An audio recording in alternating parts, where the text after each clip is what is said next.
I'd like to run this file once again, this time outside of the debugger, so we can look at this behavior in more detail. Once again, I'll set up my netcat listener. I'll double-click on our file, which sends a shell. However, notice that TFTPD will not execute until we exit our shell. So now we need to find out why TFTPD32 is executed only after the shell is exited. Let's step through our shellcode once again. I'll set up a listener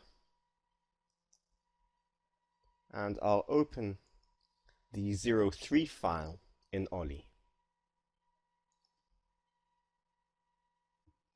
Pressing F8 to jump over functions. I'll walk through the shellcode. I'll place occasional breakpoints in order to speed up the process.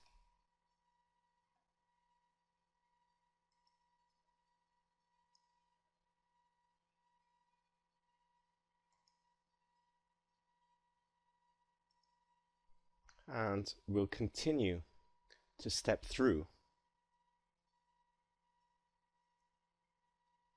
If we look at the registers here, we can start noticing some WinSock functions being called.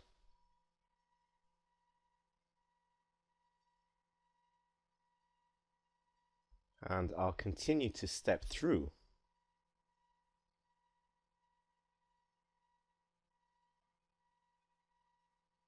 And look at that, execution has ended.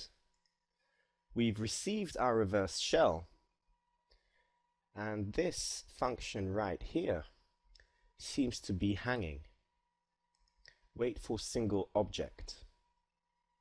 Let's quickly Google this function and see what parameters it takes.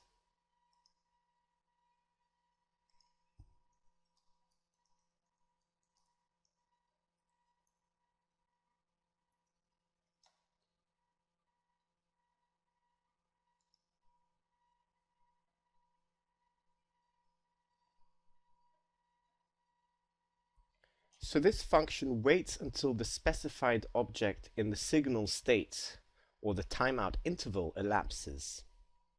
Let's go back to Oli and notice that these seem to be the parameters which correspond to these.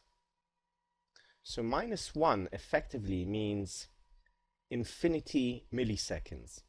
So wait for single object will wait forever until it regains control.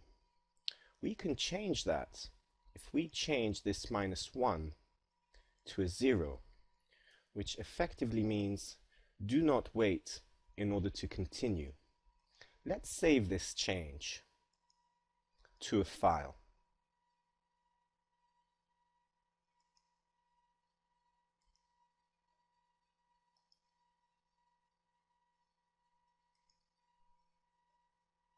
And if all goes as planned, we should very hopefully both get a shell and see TFTPD execute normally as we execute it.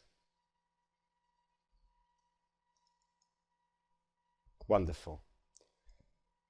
So the whole process of sending the shell to the attacker is completely transparent to the victim.